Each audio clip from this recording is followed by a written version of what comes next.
Now you guys are quiet, of course. Well, Ken, For deer in headlights. Ken, I Oh. want to know who it is that helped you produce that Wild About Wine CD. Who was that record bigwig that was in Los Angeles? that was Ray Harris, the great late Ray Harris. How did you know that guy?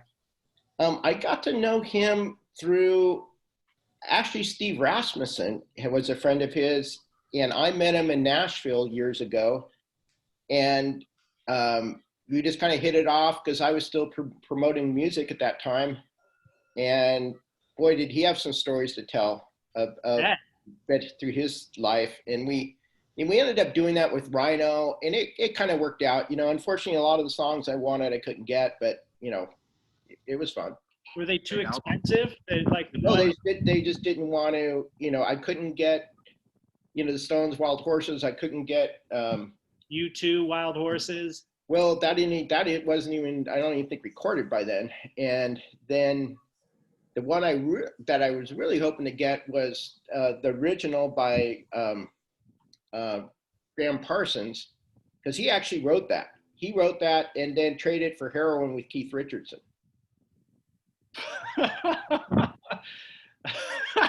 Know all that. No, that's Right. the facts, Jack. That's So- so awesome. Do you remember that CD, Matt? Wild About Wine? Oh yeah. I listen to it every year a couple times. And my favorite thing about that, and is song number 1 "Wild in the Streets" by the Circle Jerks, Oh yeah. Yeah. and that made a lot of your parents' friends kind of angry, didn't it? I Yeah, mean, the late Jerry Mead didn't like that very much, but he No. did like Wine Spodioti. he did like that one. Yes. Okay, good. There's a little something for everybody. But the Circle Jerks, it was a tad bit offensive to some of the elderly listeners. I just don't know if they're ready for it. I mean, this was kind of not, well, Jamaican rap was going, but not the street rap. I could have taken it up a notch or two. You know, a little 2-pack would have been good, but no. You did have Eka Mouse on there. Well, you know, sometimes a lot of those guys don't own their own materials. Uh-huh. It's all the songwriters that you got to deal with. How many cases of that CD do you still have in your basement? God, I think I'm down to maybe 20 of them. I've given them away through the years, you know. I don't even know if I've got 20, frankly. You know, I've moved twice and I've had to, I keep trying to reduce my clutter of materials. A wise idea. That's that. You can't always take it with you like King Tut. All right, you guys. Looks like we have some of our regulars on. Once again, hello to Steve and Martha Hewitt over in Columbus, Ohio. Thanks for joining us. Once again, got a bunch of other people. These are everyone over on Zoom, of course. I see Michael Higgins in there. I see Scott Oberg is back again.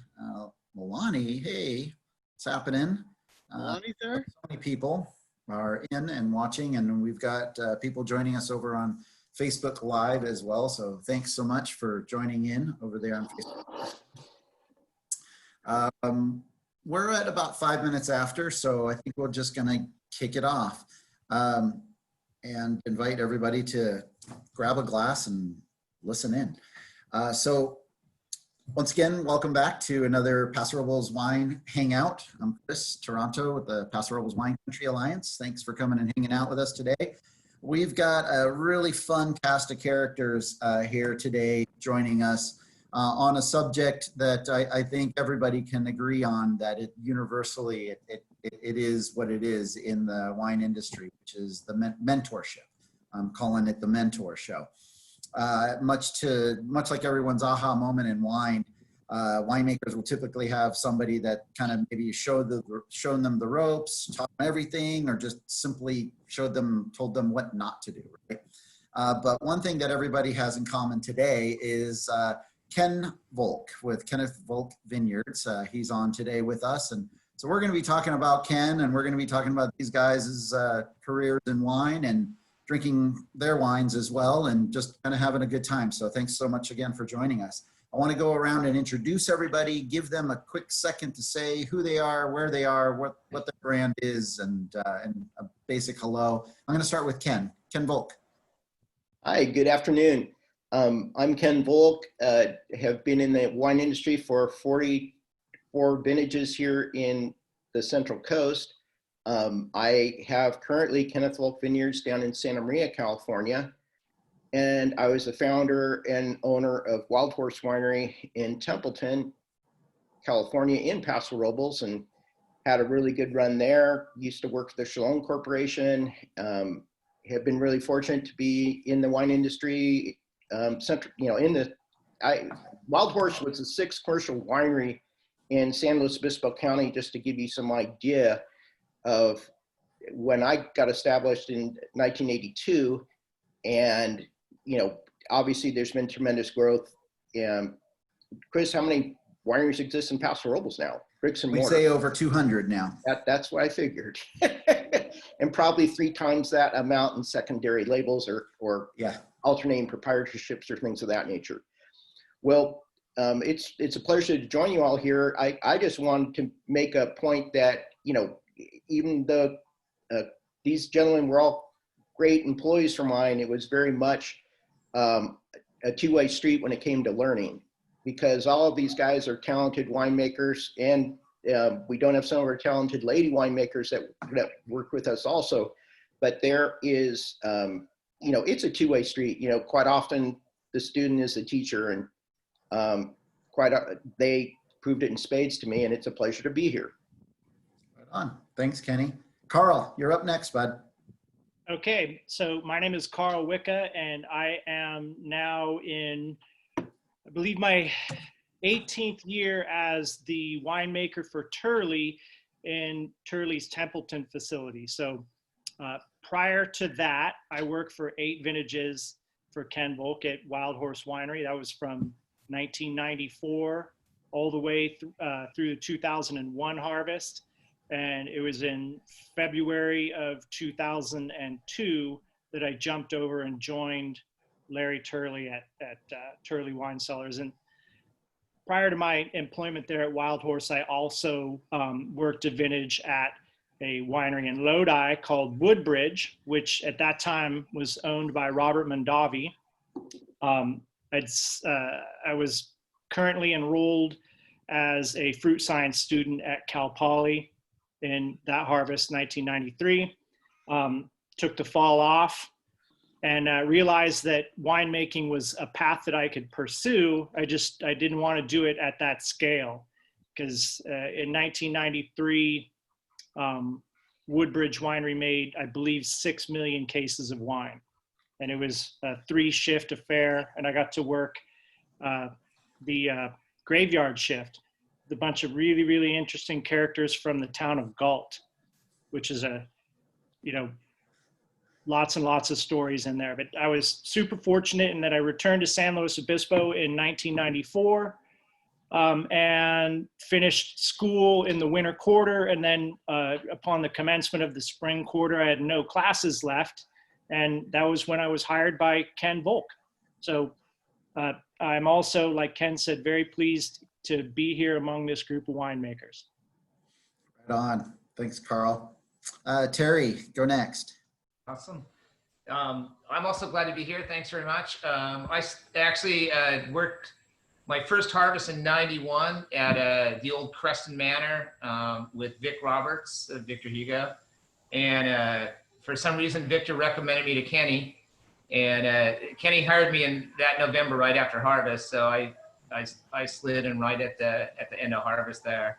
And there was like 4 or 5 people in the cellar at that point. It was basically, Rodolfo had just left, Fof had just left. So it was Scotty, Priesty, myself, and actually you, Ken, because Collins was only there for the harvest and he went to go back to Adelaide at the time. So, and I worked there till '94 when I went up to Mendocino to work in the Anderson Valley for a while, and Karl slid in right there at that point. So it was a really fun, tiny time there at the horse.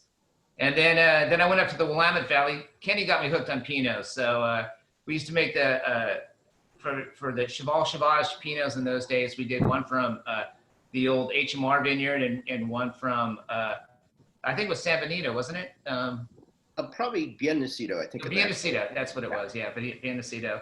And so from there, I went up to Mendo, worked in Pinot, and then went up to the Willamette Valley, worked in Pinot, and then went back to Calera and worked with Josh Jensen there for a number of years. And then I got offered the position through John Priest at Adelaide to come back and work with the original HMR vineyard, which was one of the ones that got me hooked on Pinot with Ken in the first place.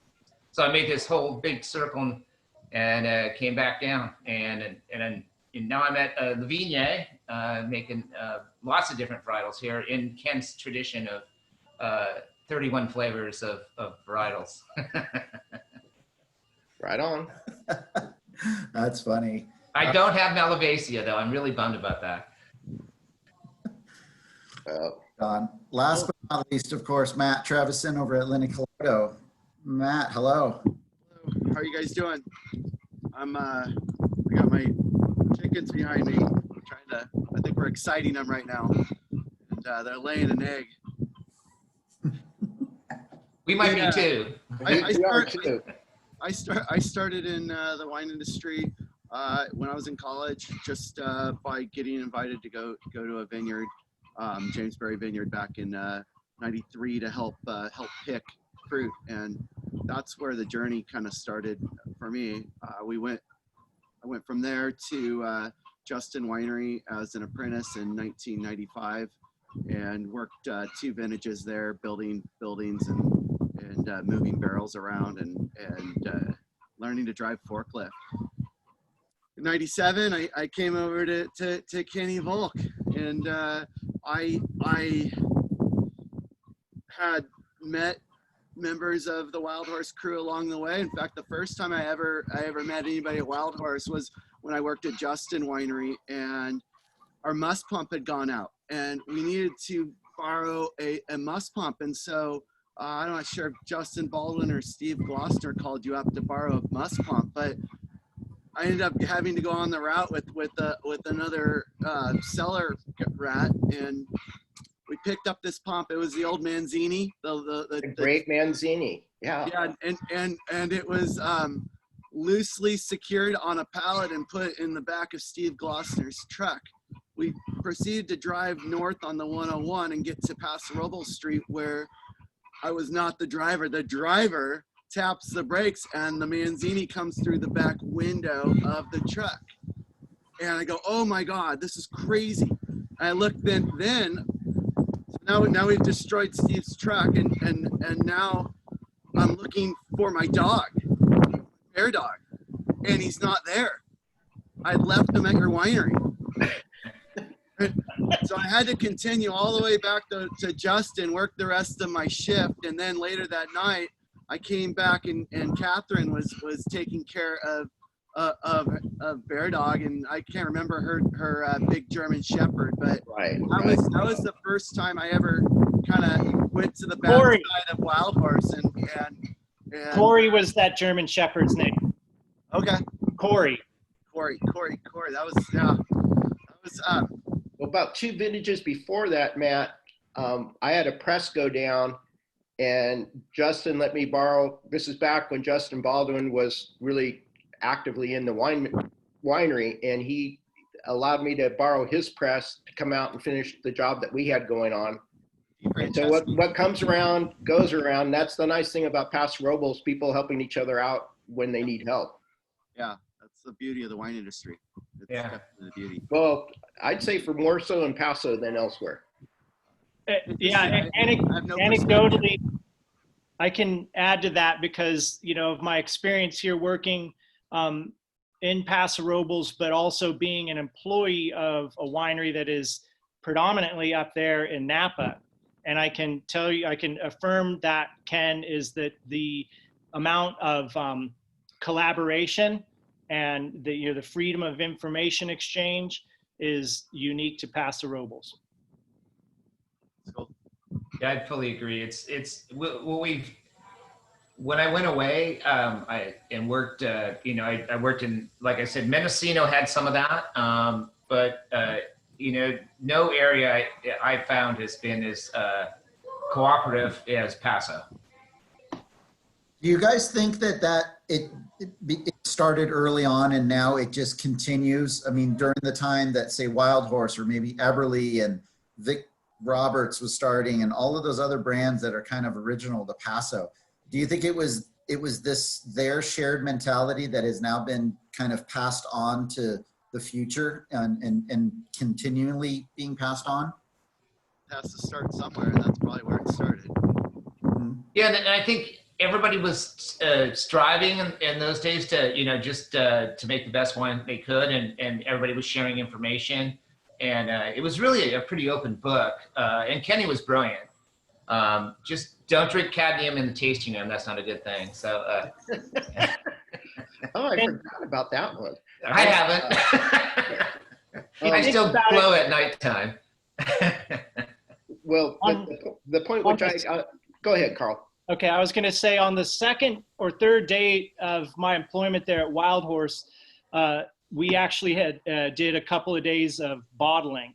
And so back then there was only one mobile bottling line, and that was owned by Niels Udsen, who is the patron of Castoro Cellars, which is like a huge influence on Paso Robles wine that I don't think gets mentioned very often. And the awesome thing was that it was Niels himself that would show up, and he was the operator of the line. And so he had the same collaborative spirit as well. Well, Kenny, you were going to say? Oh, I was just going to say is that I can remember back, there seems to be some curse that always happens around Labor Day, that as soon as it's like after 5 o'clock on Labor Day, some major piece of equipment during harvest takes a dive. And I think that's when our press went down, when I borrowed Justin's press.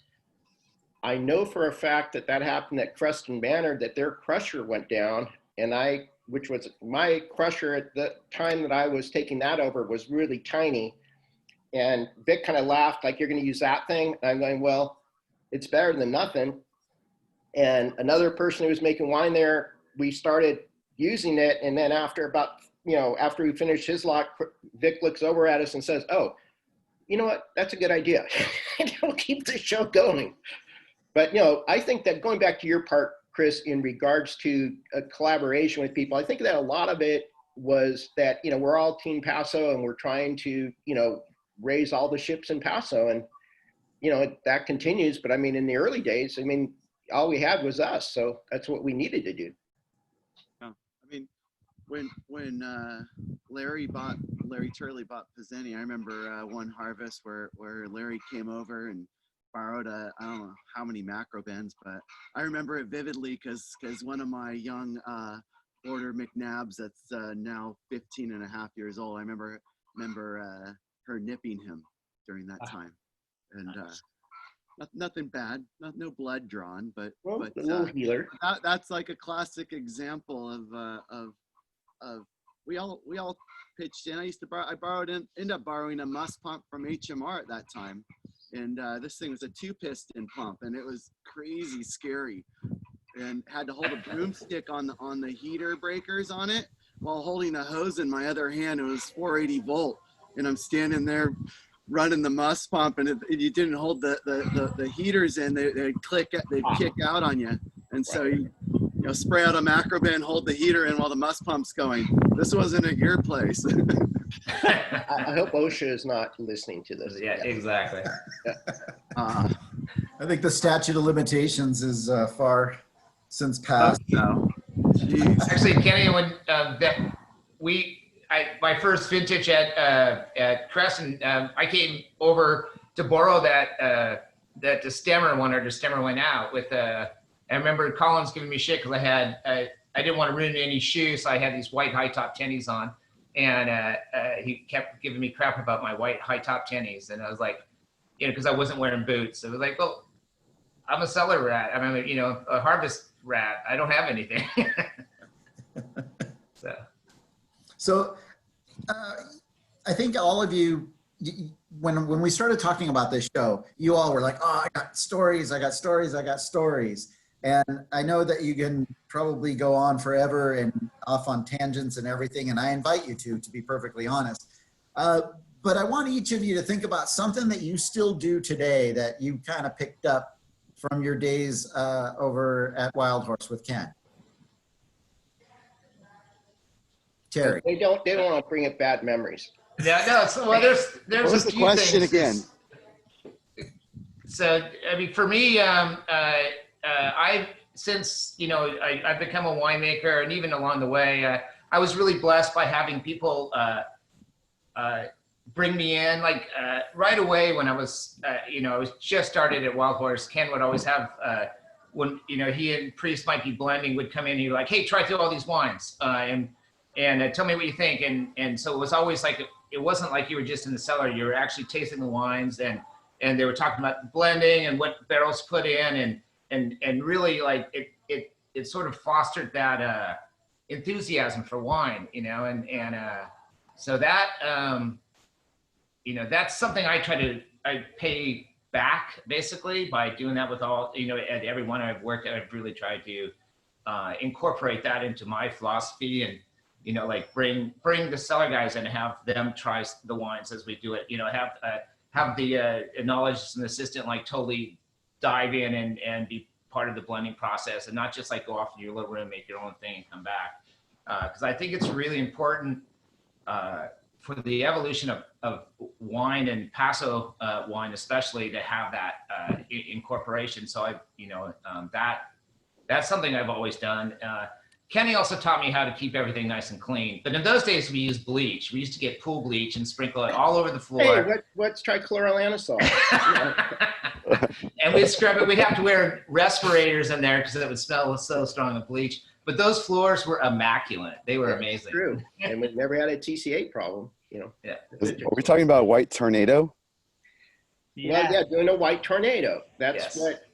that was really important. You know, I mean, really winemaking is good quality fruit, sanitation, and, you know, it's like cooking. You start off with good materials from farmers markets, your chance of making a good meal is that much easier. And obviously if things are pristine, you know, and you don't burn it, moving on.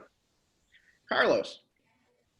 Okay, so I think that what I still put into practice that I learned at Wild Horse was that in a winemaking operation, you really, really need somebody on the cellar floor that can manage on their feet and not do it from an office. And I mean, you have to be able to understand what's coming out of the laboratory and how to implement it into a cellar practice, but somebody needs to be on the winery floor, boots on the floor. And so that particular philosophy has really, I think, served me well, because first of all, you're able to actually, I think, train cellar people, cellar workers, because you're always bringing in somebody new for every harvest, and they don't understand what the operation is or the flow of work.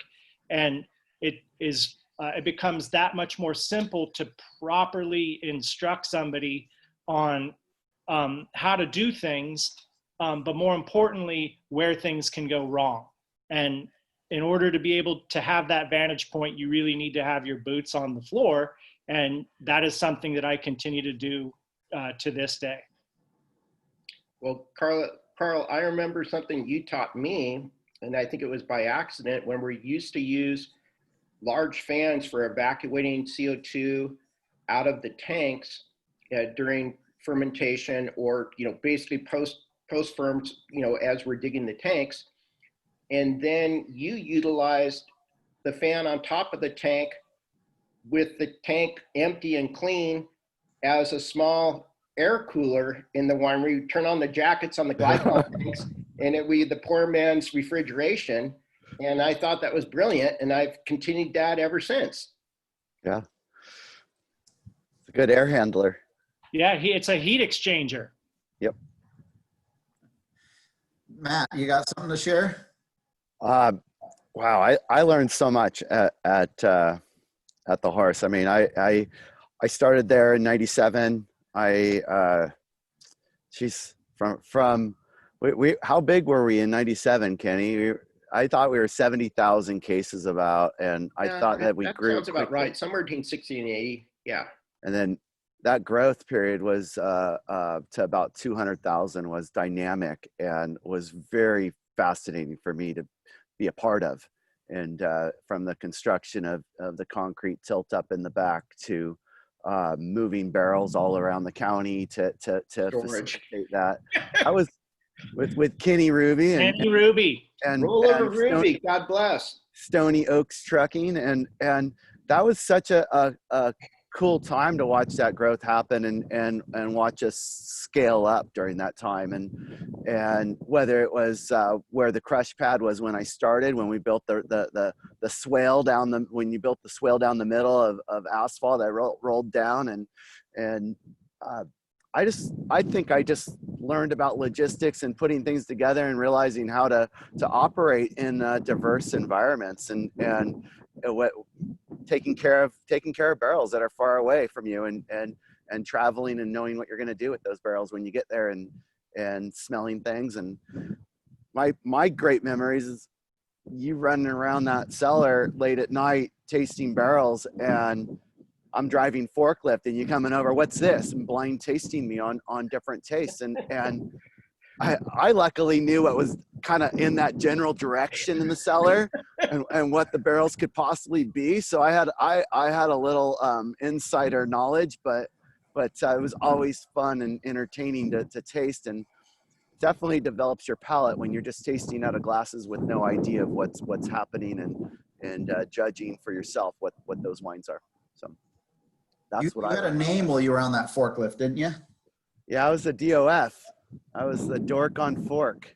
And, I can't remember if Stash created that name.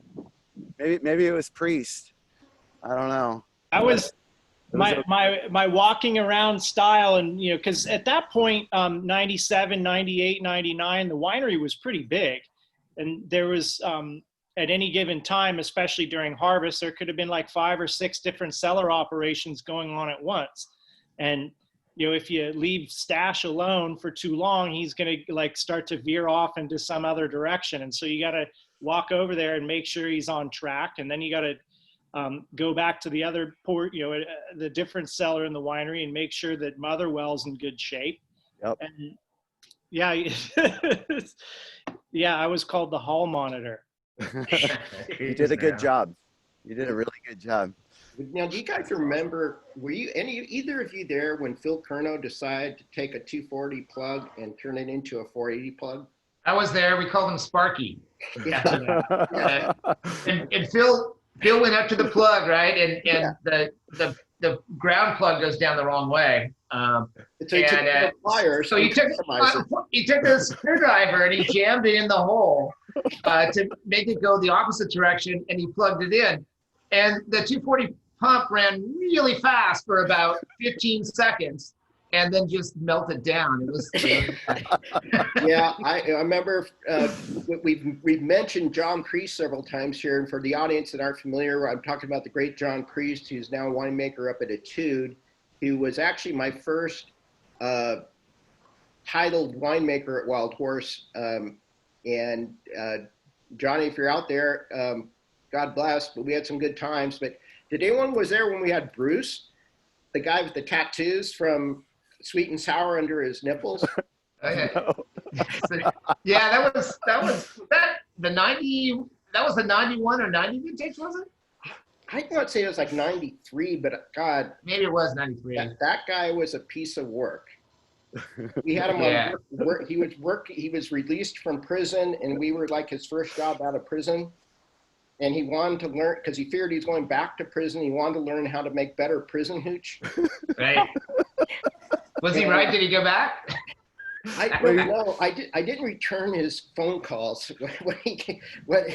But his greatest moment of glory is when one of the gray water sumps was stopped working, and he had seen it open several times. And Scott and I are looking at it. We're trying to figure out, oh, is it the wiring? No, the wiring's good. Oh, is that, but why isn't it running? And so we're looking around. Big Bruce dives head first into this sump. And we're just like, what the fuck? And he comes out with a drowned possum that was backing up the pump on the intake side. And he is so proud with this dead possum in his hand. And Scott and I are looking at each other just like, holy mofo. Because we'd spent a lot of time, you can't train people from stupid, but you can at least give them the basics. And it never ceases to amaze me, but that was Bruce's last day. Because he violated about 4 OSHA things, and God bless him. I hope wherever he is, he's making the rest of the poor guys in prison that have COVID feel better with his prison hooch. He's logging on now. That's classic. Oh man, just so you guys know, I did invite John to join us. I was gonna have him come in as a surprise guest. I've been actually watching to see if he might even pop in over there in the audience part, and then I could graduate him to a guest, but he's got some stuff going on today. He's a little busy, so couldn't join us, but. Yeah, he's always busy. Yeah, middle summer winemaking. Yeah, yeah. Well, he's 18 now, right? So he doesn't want to waste his time with us Paso boys anymore. So how early is it going to be for you guys? Or how late? What's it look out there for you? Nothing's coloring up yet, but things are starting to stop growing. So just about to start here any day now. Just started dropping fruit last week off tops of the hills, and that were slowing down. And then bottoms of the hills are still running out a little bit right now. And then I think any day now I'll start to see color, and just waiting here. It's always exciting. That's a picture of Cherry Vineyard right there. And let's pull some corks or taste some wine. Yeah, let's do that. You're talking. Tell us what I got. A little cherry red here. Let's perfect. Go. Well, cherry red is Linne Calodo. It's we've been making it since 1998, and that leaves me to. I wouldn't have started making Linne Calodo without the help of Ken here, and I was the DOF. I was given an opportunity to produce wines after hours at Wild Horse, and it was a huge privilege to be able to do that. And this is a wine that stretches all the way back to there, and also stretches all the way back to Cal Poly when I met Justin Smith and Pebble Smith was making cherry red at that time. And we'd pass it around the pool table, swigging it, just because that's how we drank wine in the local neighborhood. It was a beverage of hedonistic self exploration and learning to make wine. Starts in the vineyard. It took me a long time to figure that out, but cherry red, dry farmed, head trained, 2.5 acres, planted in 1977, and owned by Elmer. Planted by Elmer and Mary Cherry. Now it's been passed on to Glenn Cherry. Takes care of that property now, and I do all the farming on this 2.5 acre vineyard. It's the first time that someone threw me the keys to the family Cadillac and said, "Hey, learn how to farm, learn how to prune, learn how to do all this leaf pulling, whatever I do up there every year to maintain that property and to share it with you guys is to share, what you started, Kenny." And let me jump in there, Matt, because of the benevolence of Ken, he allowed me, we were pretty busy if I recall, and that was the first pick that you and Justin did for the infant Linne Calodo label. And he allowed me to bounce from my duties to go over there and help you guys pick, because you didn't even have a crew really. That's right. It's I like think volunteer. Matt and Dustin were the crew. Well, who else was on the crew was Utilio Busi. Utilio was on that, and Tony probably then. Utilio was on the crew, and he was really old at the time. And Right. I remember it vividly because he was talking to himself, which I guess that he was like apt to do. And I thought that he was like on the next vine over from me, and he kept talking, and I kept looking at him and saying, huh, pardon me? And it took me about 3 or 4 vines to realize that he was actually just talking to himself. Is he And speaking Basque? it certainly wasn't English. And that's why I kept asking him what, huh, pardon me?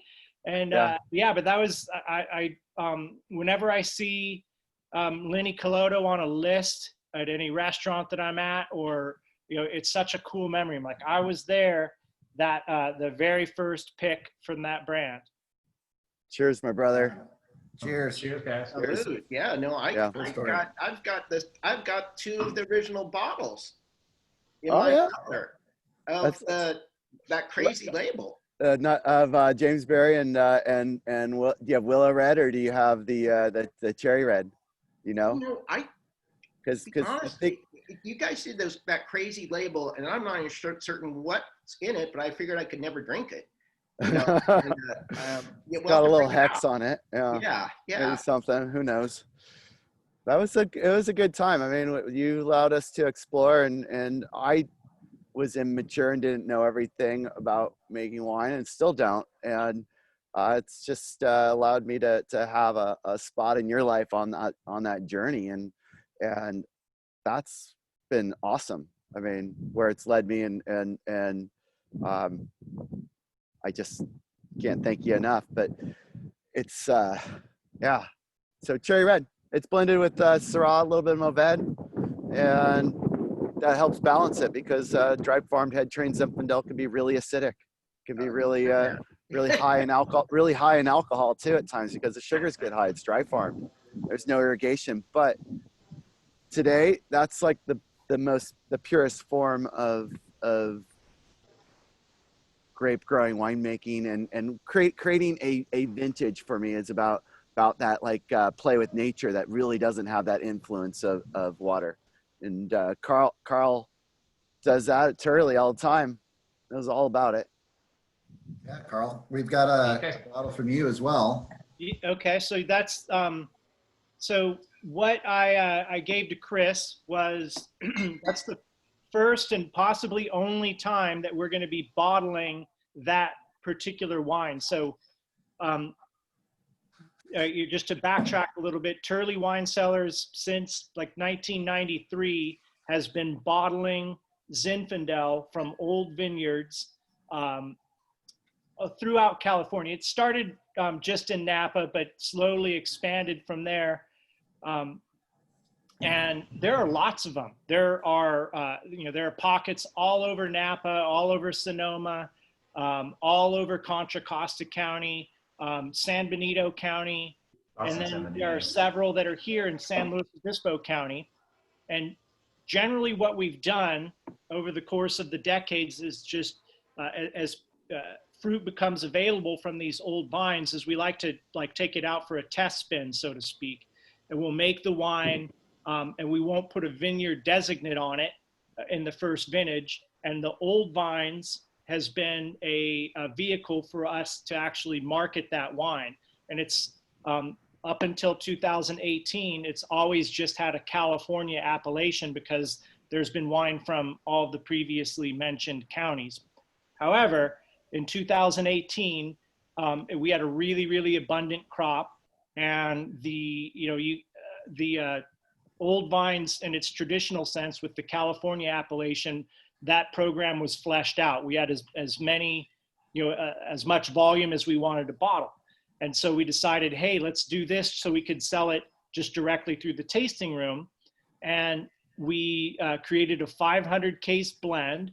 And so it was 8 barrels of Pizzenti Zinfandel, and then 4 barrels of Uberoth Zinfandel, 4 barrels of Dante Ducey Zinfandel, and then 4 barrels of what we bottle as Amadeo's, but it's actually, locally and internally, this vineyard is still referred to as Martinelli.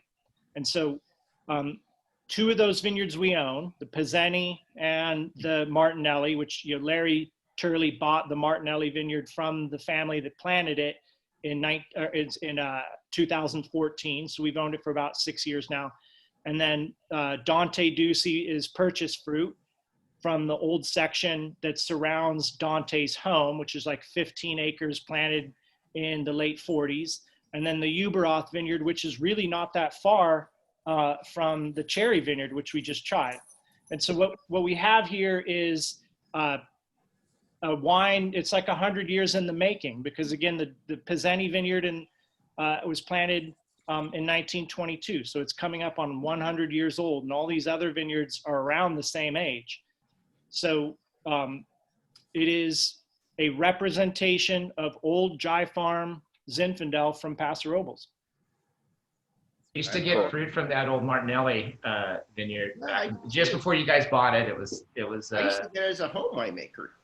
Yeah, really? Yeah. When you did it with your baseball bat? Yeah, well, Charlie Cabrillo and I used to get that fruit, back in the day, but it was a trash vineyard. I mean, it was, well, I shouldn't say trash, but nobody was taking really good care of it. And it's a shame. We'd make a couple of passes and get it, but that was fun. All you Zin freaks stole all the good Zin. I had to go north to Limekiln Valley to find some old vine Zin to farm, and but that's a whole nother story. Terry, tell us about this Pinky LaRue here. Yeah, well, so I started here in August, and they want, the rosé that they traditionally had done was from here at Vigne was from Syrah, and we have all the Sangiovese, and it's bright, it's acidic, and Walter, the owner, is Italian, so it's like I talked him into making the Sangiovese rosé, and it's actually, we just got a great score on that from Sunset, so hopefully it helps sell everything good. So Sunset Magazine liked it a lot, but it was really fun. I did it traditional, I soaked it for probably about 10 hours on skins, and then we pressed it off, so we made it to be an actual a rosé. And then I did pull a Saignée from our regular Sangiovese, and it had a little bit of color, so I blended a tiny bit of that back just to round out the color to get it to that sort of Provence color that I was shooting for. It's the really fun thing about coming here to Vigne is it's a really old winery. I'm used to old wineries, but it's got all the tools, and we've got everything here we need to make really fun wine, and I've been really happy. So it's fun to land and be just sort of comfortable where you're at, enjoying it. So, but the wine, it's crisp, fresh. It's Sangiovese, and Ken taught me never shy away from any varietal. So no matter what it is, so I'm ready for anything. Right on. Well, it's big. Chris, what's going on here? Are we gonna we can't do a body slam here. We can't. How do you wrap this thing up? Or we're not wrapping up yet. Okay, well, good. Well, Matt wanted to get a little extra airplay because I noticed I got two wines from him. And but Kenny, you haven't talked about your wine yet, though. Yeah, we haven't had Kenny Volk wine. Okay, okay. Oh, of course, the best for last. No, it's right now. What I have for you, gentlemen, is a 2013 Blau Frankish from Pomar Junction Vineyard. And for those in our audience that aren't familiar with Blau Frankish is one of the great grapes of Austria and as well as Hungary. Keiko Frankish in Hungary and Blau Frankish.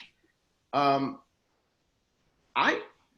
tried a number of these up in Washington State where it was called at that time, and it's still called Lemberger. And talk about a non-marketing starter trying to sell a wine called Lemberger. I spent a lot of time with this variety. I was first to plant in Paso at Wild Horse, but I figured Lemberger was a non-starter. So I spent a lot of time with the great Bridget Bowles, who worked for our winery, doing paperwork for, at that time, what was the Bureau of Alcohol, Tobacco, and Firearms. Sounds like a fun place for Trumpies to work, but it was, I had to get that dig in. It was they didn't recognize it as a variety. And so I had to, provide all the paperwork, and I did Vermentino at that time because Neil had just brought in Vermentino to Tablas Creek, and there was no one recognizing Vermentino, and that our government didn't recognize it. They recognized it from foreign countries, but they wouldn't recognize it in the United States. And since there, I've done 6 different varieties. I've gotten them recognized by our country, Triga Nacional and others. But keeping with this Blau Frankish, Blau Frankish is part of the Gauze Blanc Pinot Noir prodigy of grapes. And so it is related to Pinot Noir. It is related to Milan. It is related directly to about 6 different Pinot derivatives. And to me, it reminds me of somewhere between Pinot Noir and maybe a very light Zinfandel. It's kind of got fruit, spice, berry. It's a fun wine. If you try that other pink wine, that's actually made from a juice bleed from Blau Frankish from a more recent vintage. But when I sold Wild Horse, I took cuttings off of this and had my friend Dana Merrill plant it at the Pomar Junction Vineyard, and that's actually where this fruit came from. But I really like Blau Frankish. I think it's a fun wine, and for you Pinophiles that haven't tried Blau Frankish, give it a go. There's only 20,000 vinifera wine grapes in existence, and so life's pretty short. I believe that in the right place, with the right production techniques, you can make a lot of interesting grape varieties. And that's why I love Italy, and I love, every 50 miles you get into something else that's fun. And, whether you can sell it is a whole nother question, but it's I've been a one-hand clapping out there a lot of times in my life, but it's fun. And go out and check out Blau Frankish, whether it's domestic or elsewhere, and fun stuff. You brought a lot of fun varietals in, Ken. But I remember that my first harvest working at the Horse and walking through the cellar, and when we first time ever smelling Malvasia, and it was fermenting in the tank, and it had the fermentation almost had a slight green hue to it. But whenever you walk by the tank, it smelled like you were walking like through a field of flowers. It was just absolutely incredible. And whenever you got anywhere near that tank, it was just so beautiful and pungent. It was just, you'd smell it throughout that whole area. So just some, that was like one of the grapes that it was just like, it was really strange. I never heard of it before. And at that time, and it was just, it was a white wine. It was crisp, fresh, and really fun to drink. So, and all those other varietals, I mean, you never shied away from a single varietal when we were at the Horse. And we were a small, I mean, you guys were talking about the big growth. We went from about 20,000 cases to about 60,000 cases. Because that's about when you came on, right? Karl was around 60. Yeah,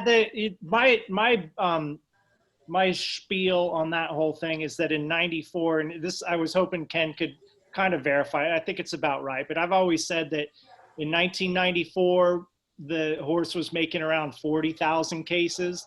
And then, like Matt had said earlier, the last vintage that I worked there in 2001, we made enough wine to bottle 200,000 cases. So in 8 vintages, that's 500% growth, which is, well, that was the area you could do that. Yeah, it was kicked butt at it. It was awesome. I mean, it was you tell that to anybody from any type of business, not even, in the wine business specifically, and to grow 500% in 8 years is unbelievable.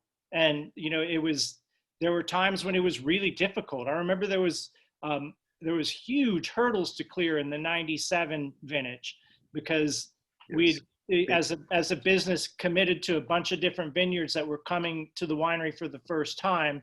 And we knew that we're going to need more fermentation space, but there really wasn't that much concrete pad space in order to accommodate all the fermenters.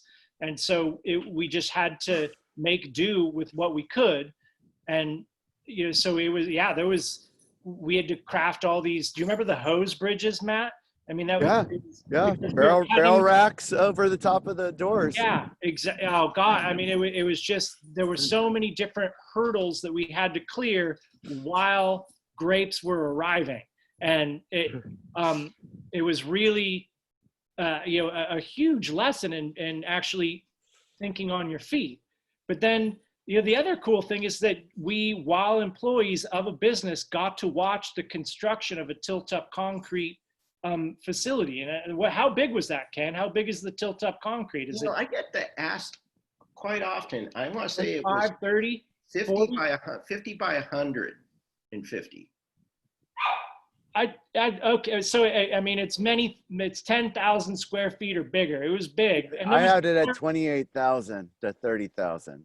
Okay, so I'm gonna go with 30. Matt, I'll go with your number. I just remember that was one big ass thermos. Matt was the barrel room manager. Now he was this cute little kid.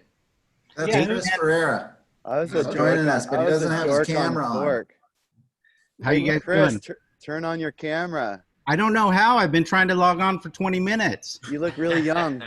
It's using a flip phone. I like the stuffy. Yeah. I don't know what Adrian's done here. You got to go to the bottom left. Oh, Chris is here? Mr. Yeah, Ferrara? Chris is Are here. we getting photobombed? Where is he? I'm Zoom bombing for the first time. Well, this is Biagio. Let's hear from an Italian producer. How you guys doing? So I don't see Chris up there, but that's probably better. He's not really that handsome. His kid's better looking. Can you hear him? I thought I did. Chris, How are you there? How are you guys doing? Good. Good. How are you doing? Chris was one of our early, if I can speak here, was my second, my B team viticulturalist that became A team viticulturalist under the great late Scott Welcher. Correct. Well, Matt, I heard you chime in about the opportunity Ken gave you, and I wanted to reach out and just say thanks for the opportunity you gave me when you let me make wine there after I left Constellation. Yeah. Appreciate absolutely. that. Absolutely. That was. Well, we talked about that earlier about passing it along and having everyone and it's important. It's really important. Go ahead, Kenny. Well, I was going to say with the audience here, you can see how I've, had a very liberal mind to hire the handicapped. And these gentlemen here. We're allowed to flip you off. Yeah. No, we with all, I had a really good crew, and you guys are been super, I can't tell you how much I love you all, and I'm so glad you guys are prospering on your own, and in this one fucked up, crazy world that we live in today. Right on. How well said. Chris, so we talked a little bit about some of the things that they I should say, kind of learned and took on and continue to incorporate into their making lives. And I'd love for you to share a story or something from your start over there with Ken and maybe how it's still a part of your winemaking life.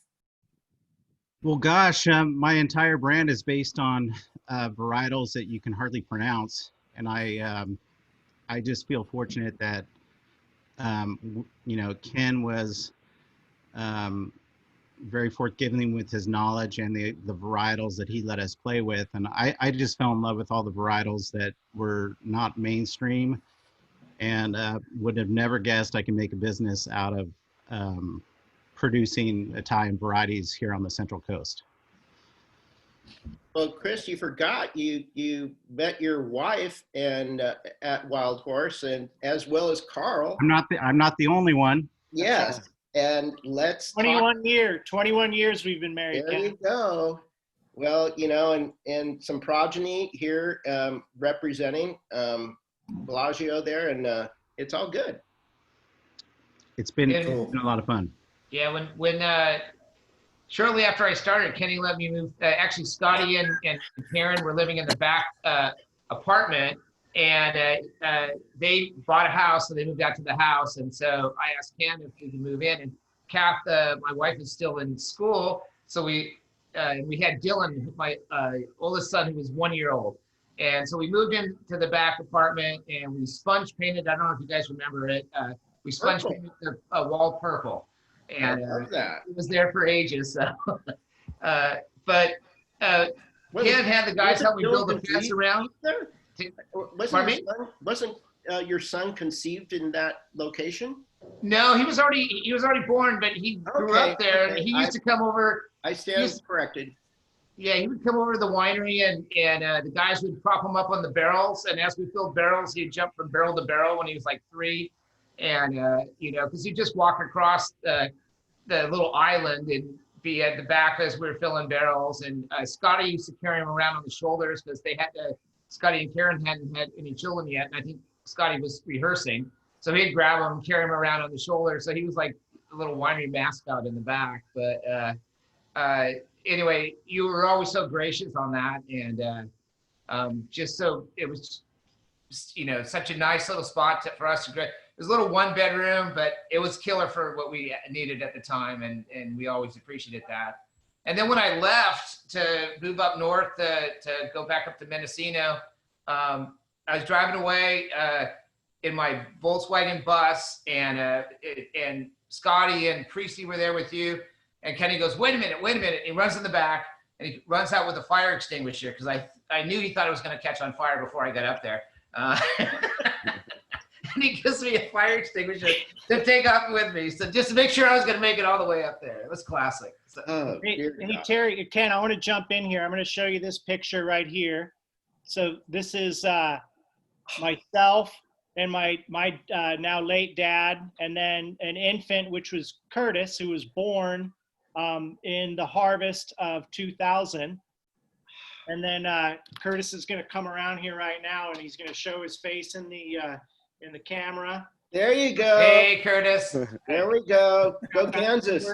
2 weeks Awesome. away from returning to Kansas to resume university education. Awesome. Represent. Yeah. Well, I was just going to say that Dylan now is actually up in Walla Walla, Washington, working for Figgins and Leonetti. So there goes the tradition, Ken. God. And Kenny Chase Welcher's working for me now. Oh dear God.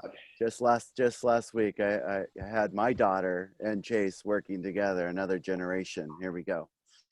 Right on. Well, it's so strange. My kids didn't get either the fishing gene or the winemaking gene. I don't think they wanted to work that hard, but they're great kids and have their own pursuits and everything else. But it's crazy. But I'm so glad that that everyone's healthy here, and I just cry every day thinking about 137,000 people dead from coronavirus in this country, and a lot of that could have been, if things were more properly handled, and if we had a more competent leader of our country, we could probably have had that much less. It's hard for me to think in terms of third world countries having a lower death rate than we have, and it's just getting started. Yeah, just getting started. And Well, guys, we are getting right near the end of our show, and Chris is getting worried about the Trumpers getting their guns loaded. I just want to make sure we got that one last thing. The one last thing that I told everybody I wanted to be able to mention, and we've kind of gone that route, is now the people that are coming out from under you guys. So you guys are now the new mentors, let's just say. So under Matt, under Chris, Terry, Karl, carrying on the Ken Volk traditions, I think we can expect to see people who've already worked with you, already working and out in the industry, or maybe potentially some of the kids and whatever. But are there any shout outs of people that are making some great wine that had a bit of a start under you or with you that we should mention? Who wants to go first? Why don't you? You're talking. All right, I'll go. I had to learn how to teach and how to be patient, and I've never been very good at that. I tend to want to get it done and move on. But I've taught a lot of kids over the years, and in recent years, I've been flattered to take Austin Collins, Boo, Neil Collins' son, and take him as an intern for 2 vintages, and then also Camille Cherry from Via Creek Cellars, Chris and Joanne's daughter, and have her for a harvest, and just pass on that knowledge. I have Ryan Peace, who has Pax Sater. He also has learned and grown and sees things, and it's just nice to kind of pass on your mentality and your beliefs and show them how wine can be made.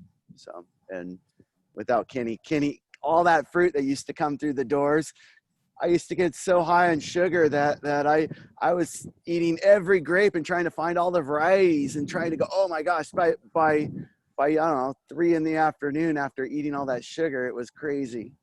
Good times. Right on. Right on. Okay, Karl. I'm going to jump in here, and something that Matt just said reminded me that we used to actually, or Ken used to actually have beer delivered by the pallet during Yes. that was Pacific Beverage Company was No, on Wine a Warehouse. regular route. They would come by, and it got to the point where we realized that we weren't drinking it fast enough because we started to accumulate beer. And so then we had How's to that kick possible in the winery? And it was good beer. I mean, that's the thing. Yeah.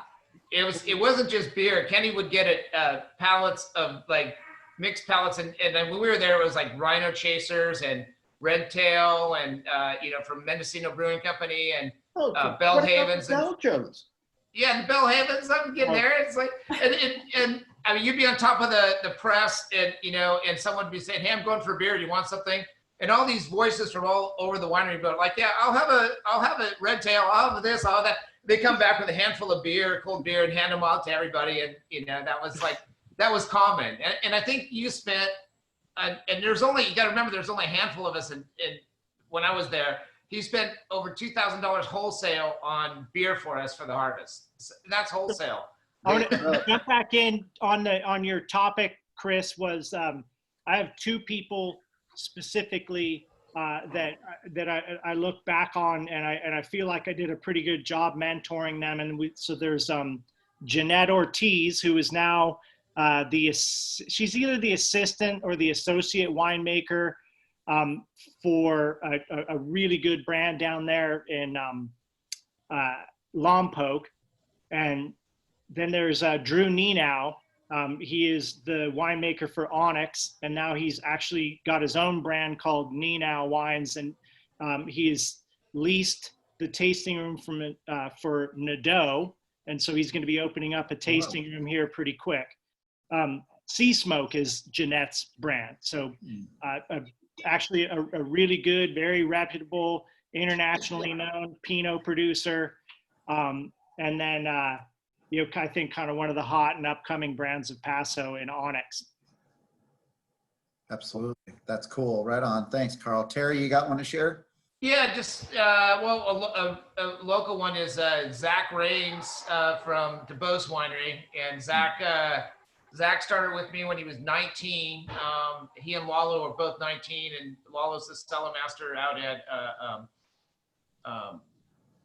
here in Paso anyway. But anyway, Zach was 19. I do the dried stem thing, and Zach was first day on the job. I said, okay, I want you to take all these stems and sprinkle them out on this concrete pad, and we're going to dry them out for 4 days. So, of course, it was like a 98-degree day that day. So he had this big hat on. He's sprinkling the stems out, and I'm sure he thought he was being hazed, but he did it. He was stoked on it, and it was just all part of it.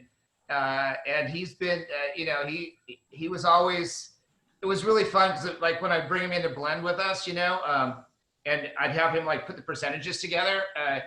He'd always have like one little side thing on this, and I asked him one time. I go, so what's the side glass? And he goes, oh well, it's just something I thought might be really fun.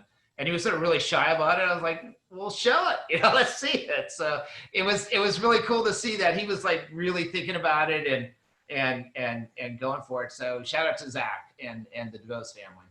So. Right on. That's cool. That's awesome. Chris, are you still there? Do you got anything to share on this one? Looks like you're muted. I can unmute you.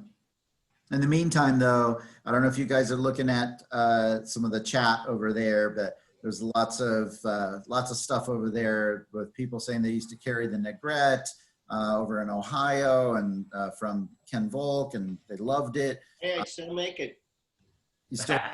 All right, right And on. actually, on a sad note, Ron Cellado, one of my oldest growers, literally in time and in age, passed away this last Sunday. And so a little to old Ron Cellado, Don of San Benito. Gangster. Totally. And he was the last CFO of Almond and Mountain Winery in San Benito back in the day, and super nice guy. But, you know, in regards to, you know, sharing information with other kids and things like that, I spent a lot of time with Cal Poly trying to get them to put a wine program together, of which very slowly they put it together. But in 2004, funded the pilot winery, which is still the only teaching facility there for winemaking at Cal Poly. They got the new facility. It's pretty close. Hopefully it will be open before the end of next year. But it's interesting. I mean, I've been really fortunate to have a lot of really good people work for me. And when we used to make the Cal Poly wine, and Paul Fountain, I mean, I had a lot of great mentors, but just the people in Paso I'd really like to recognize is the late George Moldar and Charlie Pablillo, because those guys are really sweet guys, and we had a lot of fun together. Cool. Right on. Not to mention Mr. Surratt, Dick Surratt. God bless. Yeah. Cool, you guys. We're running out of time. We're actually about 7 minutes over. Thank you, everyone, for taking the time. I thought we were maybe even going to go a little longer, even than that, but I'm glad that we are actually, you guys are being awesome and sticking to time, so I appreciate that. Thanks, everyone. Thank you, Ken, so much for being a part of our show today. Karl Wicka from Turley, Terry Culton, Vigne, Matt Travison over at Linne, Calodo, and Chris Ferreira. Thanks for still jumping in with us from Clessy. Really appreciate your guys' time. And cool, right on. Appreciate it. See you. All right. Chris. Cheers, guys. Salute.